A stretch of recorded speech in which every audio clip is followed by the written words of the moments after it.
Hey, Joe Gilder here from HomeStudioCorner.com. If you haven't done so already, stop right now and subscribe to my YouTube channel, or better yet, subscribe to the daily email list over at HomeStudioCorner.com to not miss out on any of the good free stuff that I'm putting out there. So today I want to talk about a really cool mixing trick that I picked up from a guitar pedal board company. But before I do, I'm going to play you the section that I'm using this trick on. The trick is turned off, but I want you to hear it so then when I show you the trick, you'll hear how it impacts it. So this is kind of a breakdown section of a song. It's 6 or 8 bars that build up a down section that builds up into a final chorus. Okay, so let's listen to that, and then I'll explain my trick.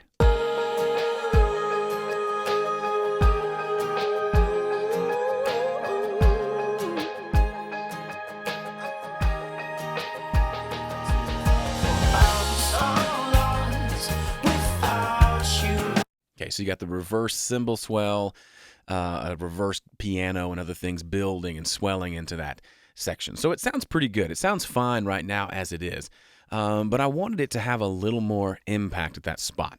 And specifically, this high harmony that comes in, really high, by itself sounds kind of funny, but buried a little bit in the mix, it gave this nice extra kind of air to the part. This extra high part that kind of ushers in the new section. And so I thought, reverb would probably be the thing to use, but I wanted something different than just a reverb, right?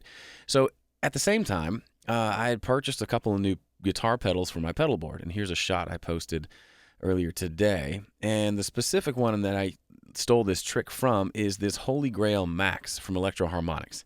Now you can't see in the picture, but it's got 4 different reverb settings, and one of them is a plate reverb. So if you've ever used reverbs, that's a pretty typical style of reverb.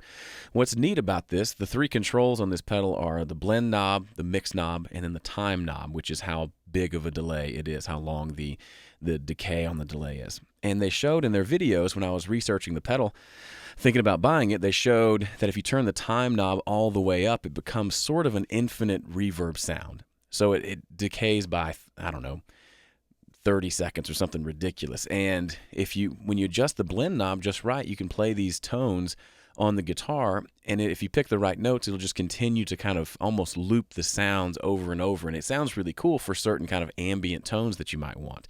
So I'd been playing around with that on guitar, and then I realized I wanted to put some sort of a reverb on this part of the vocal, and I put 2 and 2 together, and I made it happen. So I've created basically a plug-in version of this effect. So I pulled up the stock room reverb plugin in Studio One, and I called up the flat plate preset, okay? Which basically it's kind of a room algorithm that just squishes it down to the size of a plate to give you that kind of plate reverb with not really any early reflections. It's mostly just tail, okay? Set the pre-delay to 0, and then I adjusted the length up to a whopping 30 seconds. That's a ridiculous release time in any other situation, except here, I think it might work nicely. So the way I set it up, I've got the reverb, I've got that vocal, that really high vocal being sent to this reverb, and I've got it automated, you can see this yellow line, to only send that one note.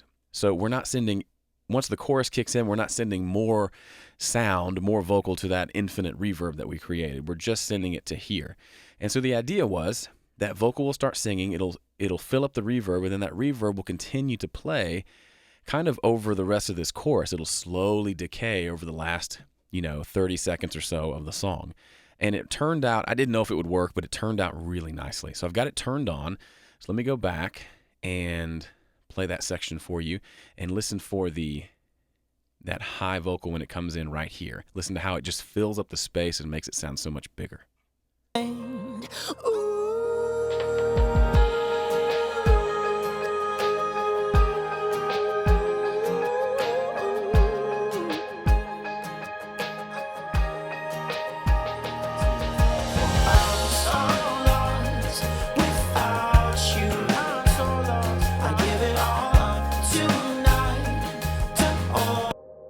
Still holding out. You hear that?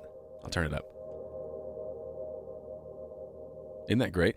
And so there's really nothing else feeding that reverb. So it's literally that note. I might have fed a little bit of piano to that in that part too, but it just holds it out forever. And it almost created a new part for that section. So here's what it sounds like by itself, just to give you an idea.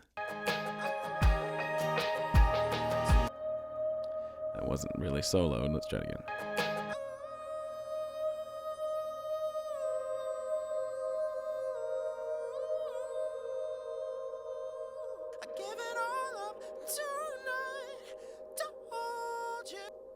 So it just holds.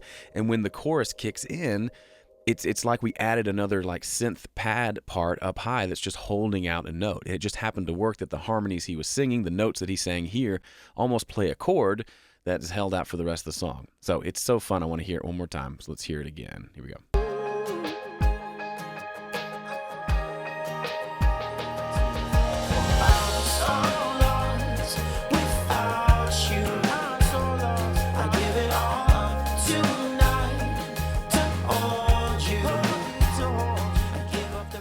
So there you go. Don't be afraid to break the rules and try new things. Don't be afraid to learn something from playing guitar that you can apply to your mixes and vice versa. Always be learning. Always. That's why Home Studio Corner exists, is to give you new ways to learn new things that'll help you make more, better, and creative music. By the way, the song we're using is from Dueling Mixes this month. If you haven't checked that out, might be a good fit for you if you like to mix and like to have fun and hear great songs. You can check that out at duelingmixes.com. Otherwise, thanks for watching. Be sure to subscribe, and I'll see you in the next video. Feel your breath each night, and while I'm dreaming, you're still waiting for me.